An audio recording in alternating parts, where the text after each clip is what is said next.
Hey guys, bjthebrave here, back with another Warpforge deck guide for you. This time I'm bringing you my latest Adeptus Sororitas. I've been working on a few new decks, more like upgrades really to previous decks that I've shown you. So if you have seen my Erika mid-range deck, this is kind of like my evolution and thinking of that. So it could be good to go and watch that video. You can find that one on my channel. But basically I'm trying to just a few new things. I'm not really sold yet on what I think the exact best thing is. I'm still experimenting. I'm still trying new cards. But let me take you through the thinking of this deck, and then we'll analyze a couple of games, and then we'll jump into a few live matches as well. All right, so cool. So first of all, the deck quickly. We all know by now Erika is a warlord that essentially doesn't heal, can add 1 health to a unit, including herself, if she prays, which is a very, very powerful ability. And I think it's way, way better than the simple heal one that Junith has. But more importantly, the Fury of the Righteous. And I really think this is a supremely powerful card. Fury of the Righteous is one of the best Warlord talents. We've obviously got to get to that 3 faith. Once we do get to that 3 faith, though, this becomes insane. So we can treat it as 2 energy, do 1 damage. That's kind of very similar to Zephyrblade in the first couple of turns, something like that. It's obviously a little bit underpowered, but once you start doing 3 damage, remember you deal 1 and then 2, and that's significant because you can get rid of things like shields and stuff. It's a very, very powerful ability. So I'm really loving Erika. Now what I've gone for in this deck is just a single Devout Warriors, and that was really nothing to do with the card itself. It's a great card, just purely because I was really struggling to fit everything in. And plus this is more of a tempo-esque build, so I'm not too worried about having like fewer cards around kind of turn 8, turn 9 before the overtime kicks in. Now in this version I have actually gone ahead and kept the 2 preachers, but I've dropped the Crusaders. Again, I'm not sure if that's right. Certain matchups, playing a Crusader early can punish you a little bit. Maybe certainly things like Eldar that have flanking range units, for example, can really punish it, but they're very good against chaos. So but either way, it's more to do with me wanting to try some other stuff. So in this particular deck, I'm looking for the prayer and the preacher really in my opening hand. Of course, don't go anywhere without Amalia. She's a superb card, and what I'm doing is I'm actually running the Blade of Faith. Now the Blade of Faith is you'll see when I come onto my Morven deck as well, update that this came from that deck where I'm actually running these as the 3 drops because I'm not happy with the 3 drops in the faction. I'm trying it in Erika mainly for that early, if we need it in that early game removal. But with Erika in the late game, the Blade of Faith essentially could be doing 6 damage, and with Erika's ability, we can be doing 9 damage. So that's all for 5 energy. That like 9 damage for 5 energy. That's really potent. You can take out big units with that. And so what it gives us is this kind of like almost like another Amalia effect in a sense. And what I've kind of come to settle on is that if I spend 3 energy, let's say it's turn 2 and I have Blade of Faith in hand, and my opponent's played like a Noise Marine or something. If I spend 3 energy to deal 3 damage at that stage of the game, yes, the value is not great, but it does allow us to trade with the board and keep up, and that covers a really big blind spot for sisters. Like, games you lose are generally where your early game is really bad and it doesn't go off. So it's like I kind of like begrudgingly accept that it's probably the best option, and it's an acceptable option at the 3E slot. Now with Erika, I do also run the Celestians as the other 3 drops. I don't think Celestian is great in the other Warlords, but I do think with Erika giving the Celestian a buff to health, coming down on the second turn with 5 health means that Celestian is often quite likely to be able to survive, and that means she can pray the next turn with Shield and Vanguard, which obviously is where she becomes quite powerful. So she does stick in the Erika build for me. Now, obviously, the buffs, the bug that we had with Rite of Restoration is now being fixed, and I am playing this card because we are playing some slightly bigger units as well, so we're more able to get value from it. It's a fantastic card, and to be honest, even if you play it on something like a Zephyrim, which is quite a nice target. I mean, imagine that Zephyrim was 3 energy to play that card, a 6 melee flanker flying. I mean, you'd be the best card in the game, right? So that's kind of power that Rite of Restoration has. All right, so then we have the double cleansing flames because it's like S tier. Why would you not? We do run double relics of St. Katherine. I really like this card, where this card's at now for 4 energy, and I found that like it's worth taking the turn off because the power that you get then, bringing things like Retributors online, which we have 2 of, dealing 3 damage. This is a really good card, and it also synergizes with our endgame as well. So in the 4-drop slots, apart from the cleansing, we have the double Retributor and the double Seraphim, giving us the removal, giving us the option to like really fight back for board. This is where it begins. Now in the 5 drops we have Aestred, again can compete with board very nicely. We can often, even just putting her down and getting a shield on your Warlord, which probably leads to +1 faith, and then having a decent body to trade with does make Aestred very nice in the mid game. And the Dominion Superior, we often will have 2 for her to deal the double damage on 5. Really nice 5-drop, and if we get Prayer in the opening hand, then that's quite easy to get those 2 points that are needed, just in case we didn't get the relic off by now. Okay, so then we're into, obviously we run the Divine Intervention, and certain matchups we will just play this as a superior mucking about, and in other matchups, like for example against Necrons, we tend to want to use it after they've used Tomb World to destroy all enemy troops. Then we've got the 6-drop. Now the 6-drops we are continuing to run with the Sterns and the Zephyrims. The Sterns are very good when you can play them proactive. They feel slightly less good when you are behind on board, so you really have to kind of like plan ahead a bit with this and really time the drops of the Sterns well. If they're not working for you, then you could go ahead and use something like Dogmata. Now the reason why I think you want either Sterns or Dogmata is we are running in this Big Faithful deck the Paragon Warsuits, and the Paragon Warsuits are in there for 2 reasons really. We generally looking to get that 6 faith and play this as a late game Vanguard, which is very powerful, but the other thing is it gives us some payoff for the faith.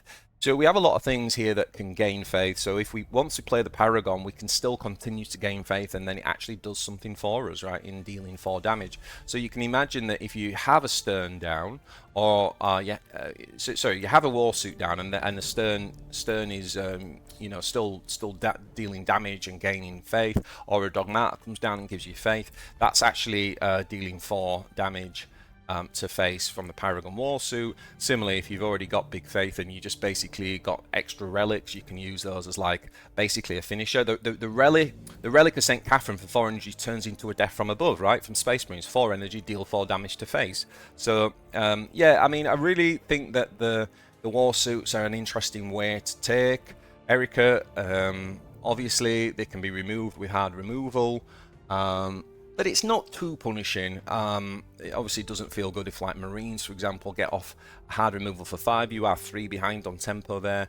But this is the price you've got to play for big units, and I'm starting to think it's worth it. I do run Celestine. I am actually getting more up on Celestine, particularly like the fact that she is able to just, like, help you get back into the fight for the board, right? Like you can just drop her on a turn where maybe you've been losing the kind of trade war a little bit. You drop her and your opponent's like, I can't do anything about it. And so it kind of gives you a proactive get back on the front foot option. And of course, if you want to use things like Rite of Restoration on her, you can get some really good value. She's obviously excellent as well in my Impenetrable Faith deck, where we can kind of make her an unbreakable Vanguard. Go and see that deck guide on my videos if you haven't seen that one yet. So that is the deck. I also think there's some really neat combos in this deck and stuff. An example like the Preacher, for example, if you draw this late game and you've got the Paragon Warsuit defending it, you can just just use the option to gain 1 faith, which is essentially turns into deal 4 damage to the enemy Warlord and stuff like that. So there's some kind of interesting combos in there. Yeah, let's give it. Let's jump in some games and have a look. Okay, so here we got our Big Faith deck going up against Zephyrblade. That's actually not a bad opening hand. You kind of want to make the decision with Amalia, like, will you need to play her on 3 without or will you need the removal late game? If you want the removal for late game, you're better off kicking her. I think I've decided that I might need her for tempo against Eldar, so I keep her. I'm not sure if that's right or not, to be honest. It's always a little bit hard against Zephyrblade. Don't know exactly what you're going to get. So he drops the Ranger in stealth. There's not much we can do about that here.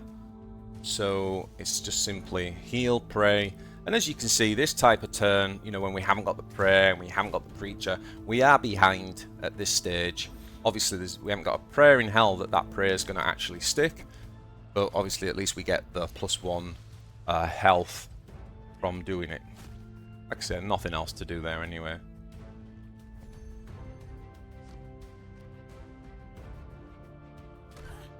So we decide to save this here, and we actually go with the tempo play with Amalia. So, you know, correctly really, because remember we did keep her in the opening mulligan, and I'm not sure whether that was right or not, but what he did do there, you can see, is it gave us a proactive play and a chance to kind of get on board.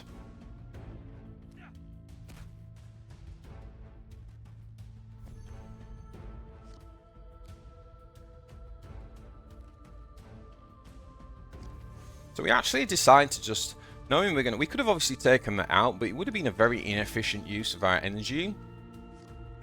So we actually just decide to go all in on the Faith build, take the damage, and hope that we can kind of come back. So he attacks face and obviously develops the Wraith Guard as well, which is a pretty good stats on 4, right? If you've got the stone. This received a buff recently. It's not a bad card now. It used to cost 2, but now it only costs 1. I think it's actually really playable. I'm actually working on an Iandan build with this, and I do run 2 of these in the deck. Okay, so now we can kind of clear the board and actually start for the first time in the game to get ahead on the board. And because we've invested into our faith, obviously this guy for 5 faith actually starts to gain a shield, which is really excellent. And he decides to Banshee Maskers. He's obviously conscious of not being able to hit back and stopping the faith build, although we've already built quite a lot of faith here, to be honest, so we're in a pretty good position. Obviously we'd like 1 extra faith for the Paragon to have its taunt. Now then, do we just drop the Stern here? No. So we decide we're going to make use of the Hymn of Battle, because we will obviously get the buffed Crusader here, which is pretty good. So I think that was the right choice, to be honest. Lay the Crusader down. Just fast forwarding a little bit where it gets a bit slow. Okay, so the Banshee comes down again, and he's really looking for ways to remove it. It's pretty tough for him, that, but he does decide to go with the range damage because he can actually clear that with obviously Zephyrblades, Path of the Warrior, extra shuriken damage. But we can just kind of do the same thing again here, right? Slap another Crusader down. And now we can just basically play the Dominion, right? Nice trade there with the Retributor with our high range damage. So we can just basically take another the board, really. Really nice mid-game board control. And at this stage, he is in quite a bit of bother. Obviously, we do have to be mindful of the Eldritch Storm. That is definitely a card that could get him back in, but currently he only has 1 stone. Okay, so this feels like my is this my like Fade and Fire deck? Kind of seems like it is with that combination, right, with Stealth and Viper. So we can't touch that at the minute, but now we can put a fair bit of damage onto his Warlord. In this turn, we can actually drop the Stern now, along with another Crusader, which is pretty powerful. We still need an extra point of faith if we're going to bring the Paragon online. So do we actually pray here with Erika? We do. And then we put some damage on with the Superior. Now, he still doesn't have the stone for Eldritch Storm, which would be his way back into this. He has to go for it anyway, fair enough. So he does kill only 1 unit from that. That's a really, really poor storm. And he was needing to really high roll. Quite a risky play, but maybe he just had no choice really with what he had in hand. So he can get rid of both. Yeah, he can get rid of both Crusaders here. So he sort of has turned what looked like a very dismal situation. He sort of has clawed back into the game a little bit there. We're just going to get rid of this thing. We've had great value from that, and we're just going to hit face. We're not going to try. We don't need more faith really from that at this point. Our Warlord ability clears the Warlock quite nicely, and we can just basically drop units for tempo. We're not worried about like trickery here and sort of, you know, gaining like Thurga's ability, all that stuff. All this is about is just kind of putting pressure on the board. He's only got 2 cards in hand, and that really should see the game out. So he attacks us, hits us with the Wailing Doom to let us know he had it, and that was that. Okay, if you're enjoying this so far, don't forget to like and subscribe and all that jazz. Next up, we've got Manius Calgar. Okay, so we decide to throw away everything except the cleansing flames. Sometimes I do keep the Superior, but I guess we're really trying to hunt hard for some earlier game, because I always assume when it's Calgar that we're going to be playing like a fast version. And actually we've got the Relic and we've got our Celestian. So let's see. He goes with the draw opening, fairly common player for the Manius Calgar. And we've actually drawn into Preacher. So we can basically just Preacher and obviously heal. We can play our defensive card. Sometimes we try to like conceal that and hope our opponent forgets. But what I found is more often I'm the one that forgets. So I sometimes like to just play it and avoid the misplay later. Alright, so nice response from him there.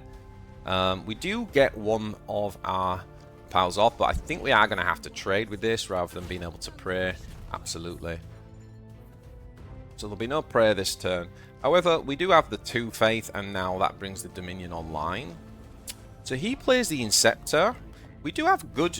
yeah, he does decide, in fact, to go with the melee damage there, because we do trade well if he goes with the range attack. And this does give us a first bit of a conundrum, right? Because we're like, well, do we go for banking the Relic, or do we deal the damage there and clear that? And I think we just decide, you know what, we're going to go with the latter and you know, take the 3 damage to face. So he draws again. He plays the Sternguard Sergeant.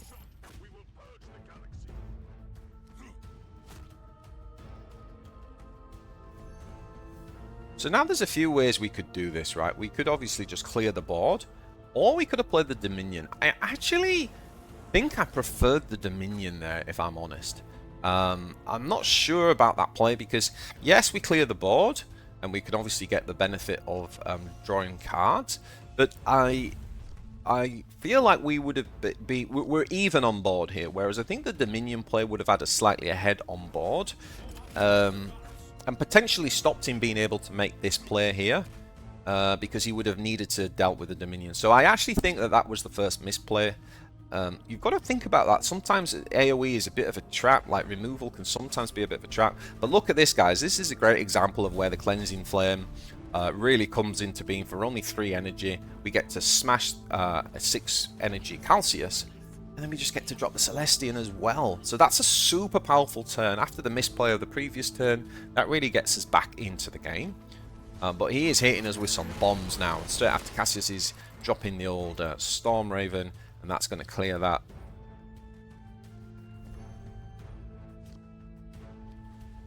Now,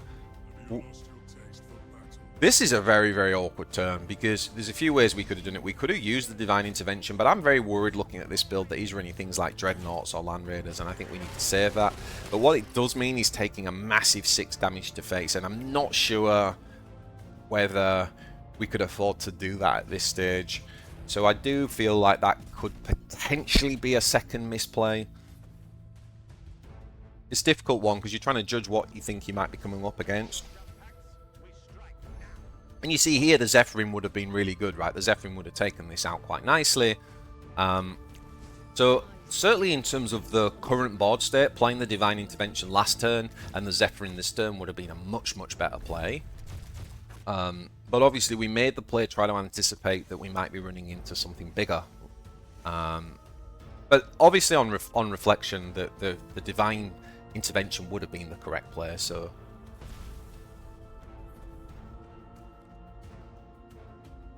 this is where I love Erika's ability, right? Like you look at this turn, we can obviously just clear this essentially for free, and yeah. But we are down to 10 health. So those couple of mistakes have like cost us, you know, we lost a lot of health that we didn't really need to lose. And I think we're a little bit further behind in terms of the board war than we could have been. It's a really interesting game. It's very close. It's just our health is really really low. We make this play rather than using this because this is our best chance of kind of giving us a board state, right? And obviously at this stage now we're healing ourselves. So he goes with the double Storm Raven, and that obviously not only negates our faith, but it deals with the board pretty nicely, and it continues that pressure of beating us down on our Warlord. We're down to 7 health now. Now he's also down to 19, but we are, you know, obviously we started with 5 less health than Calgar, and so now we go with the Warsuit, and we're kind of just hoping, because we've seen one hard removal, we're kind of just hoping here that he doesn't have it. We do play this to kill this in case he does have the hard removal, because obviously we don't want to be then getting hit for 3 or 4 in the face by that if he does. And the question is, has he got the second one? Yes, he has. And to be honest, I think that's pretty much seals our fate in this game. But really close, really interesting. I mean, we do go for our burn, and obviously we use our Warlord power. We're still fighting hard to see if we can get back into it.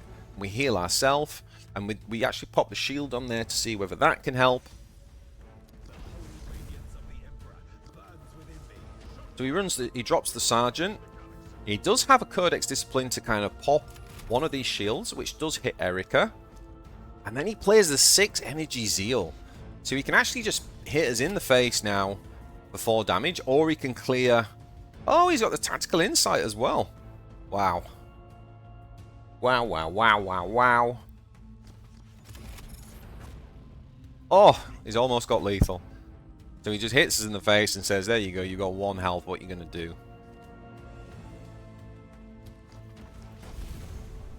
So we're going to heal ourselves, we're going to put the prayer on, and we are living on a prayer at this stage. We clear the board. And you can see how we're still doing alright on the fighting Calgar for the board. This is why I think this deck's really good. I just made some misplays. Obviously, we got to the stage where he can now hit us with the death from above, and he had double death from above. Now remember that turn when we hit the Storm Raven and took that whopping, what was it, 7 damage or something, which we didn't have to do. So that ultimately cost us there. Okay, guys, so like and subscribe. I'm going to jump into a few live games now, and yeah, let's go.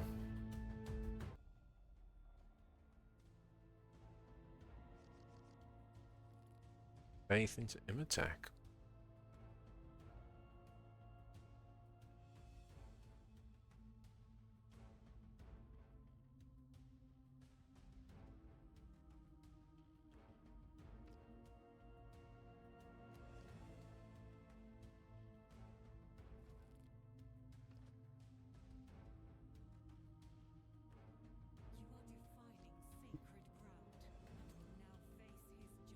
So he uses the Raging Storm.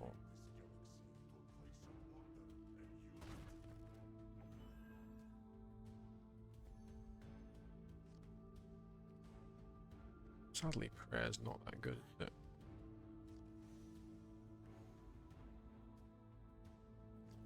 What it does do is it forces him to play.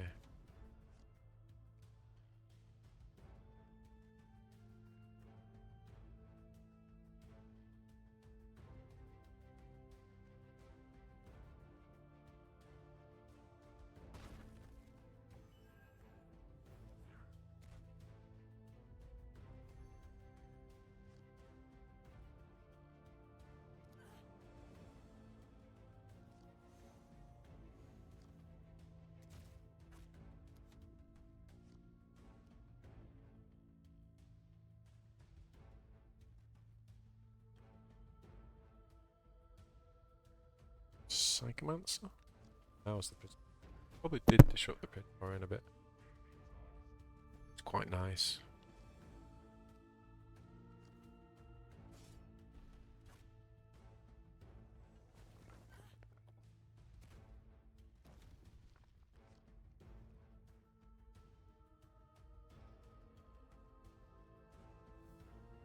Got the Lich Guard.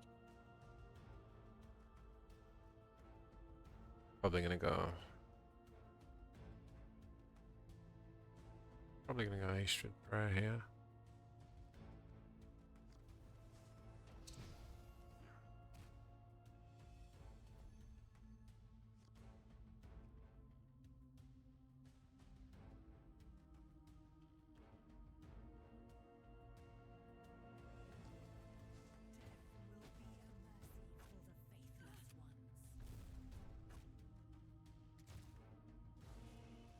A lot of damage.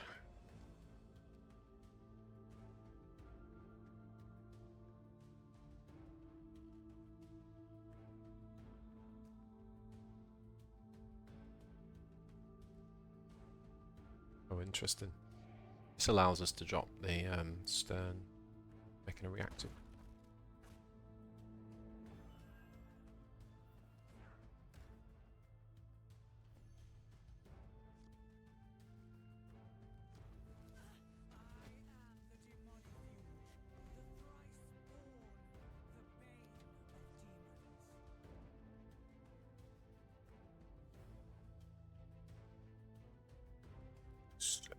This is the combo Aestred into hero power. These two on the board. So good.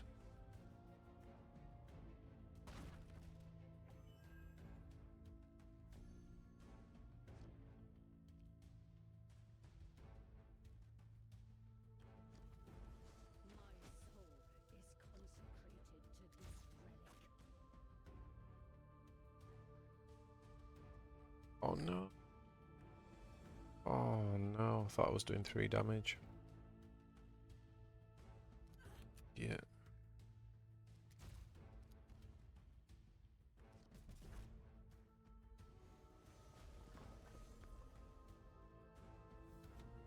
Okay, that was a bad misplay.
It's all probably too little too late.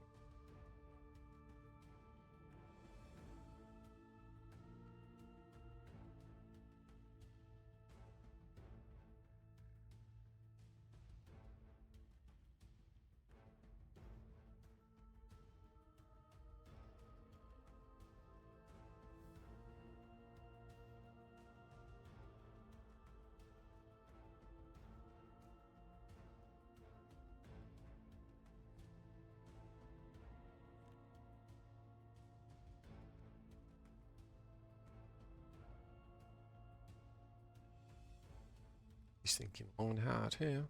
Looking, okay, he's looking for the heal again. Necromancer.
Now, does this get methodical destruct?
Alright.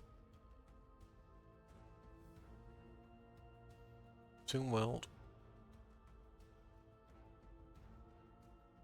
16 cards left and we've got our divination in now. Tomb World really hurt us here.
Has he drawn his Toon World?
Right.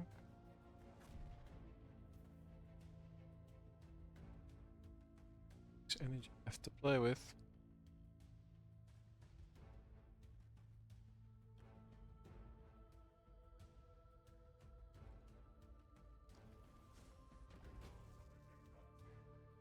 Five on, yeah.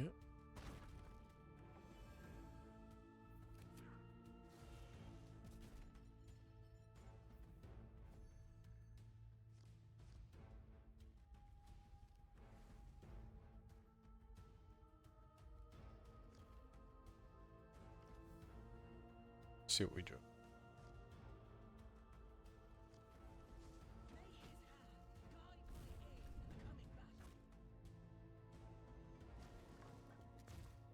Boom. Well, after a flurry of misplays, somehow managed to get back into that game.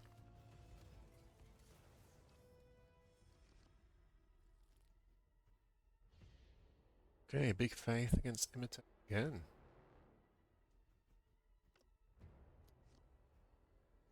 Nice. Nice opening hand for sure. You are defiling sacred ground and will now face his judgment. I will reshape this galaxy to a place of order and unity.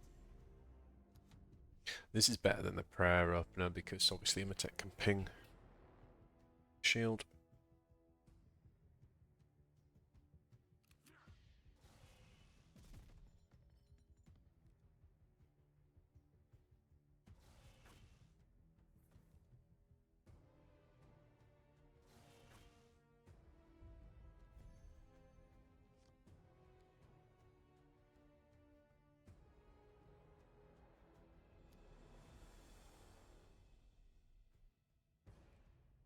Okay, just a lot of resources to do.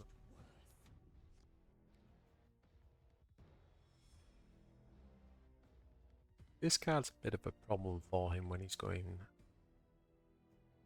and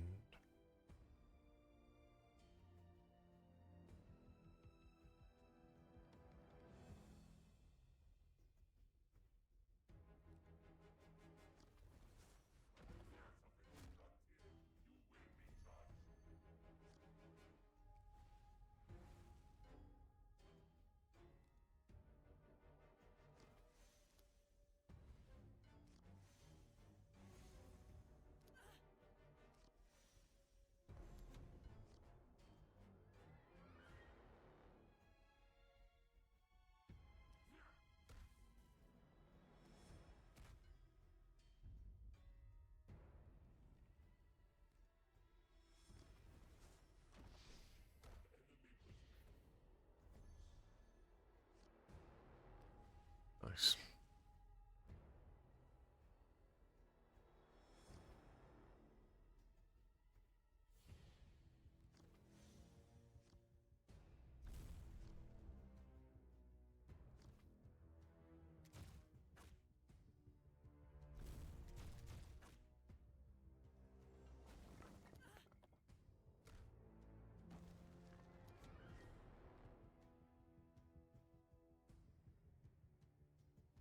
Has he got the Lich card? No. Chronomancer.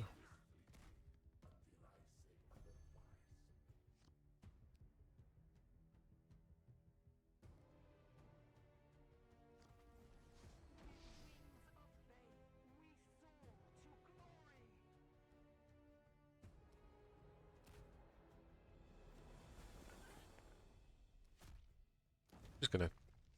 That, if he didn't attack last time, he might not do again.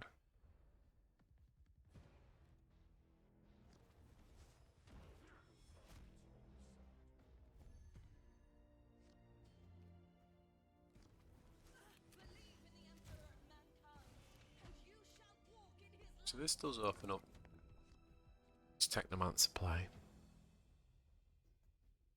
Fairly much, really.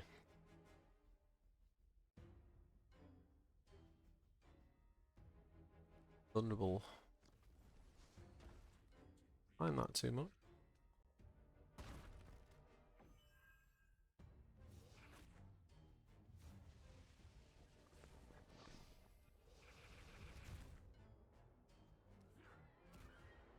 Okay, so the beat down.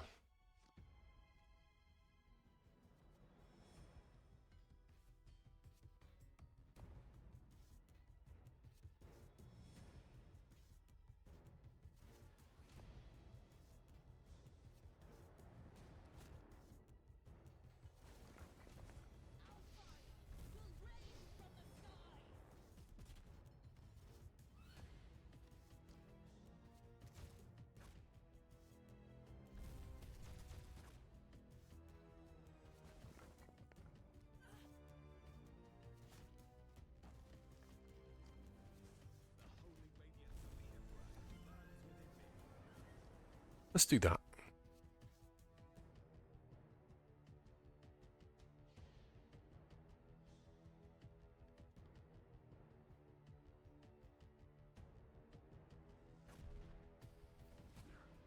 So he's definitely playing for the beatdown.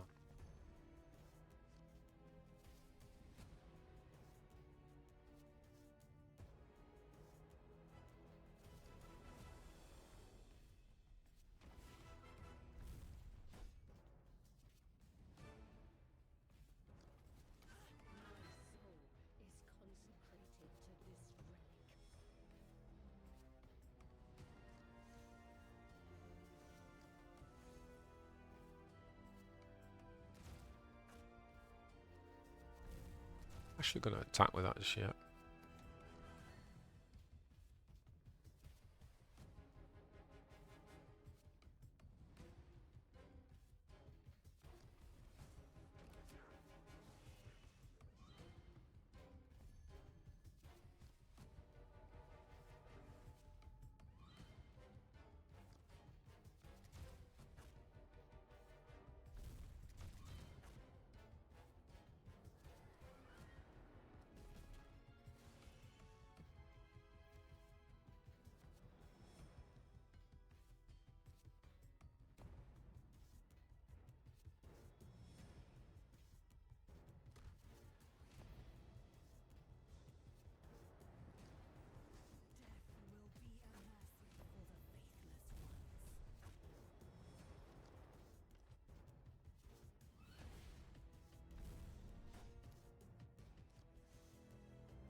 I should have healed myself there. Just want to definitely get this online and then we can start doing stuff.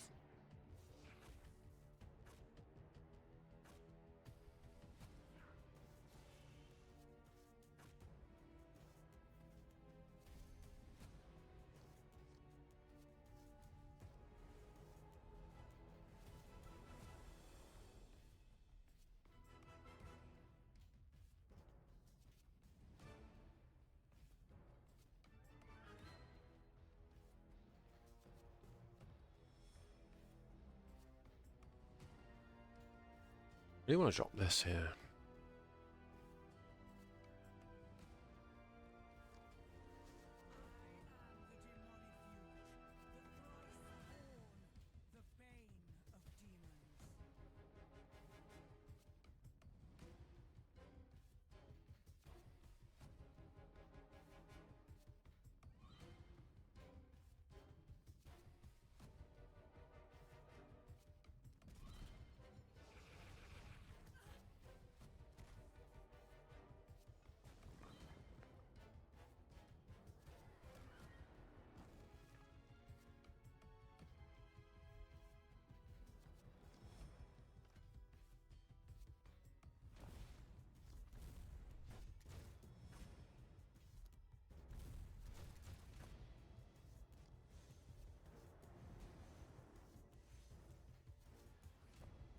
Let's do something like that.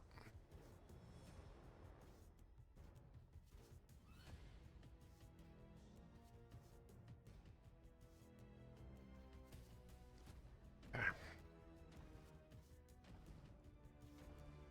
Got the answers to Tomb World.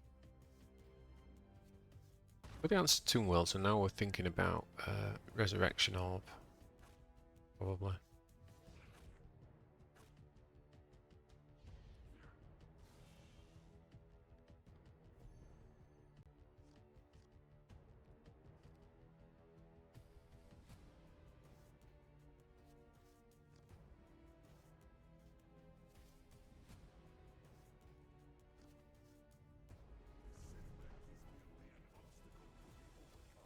We got him.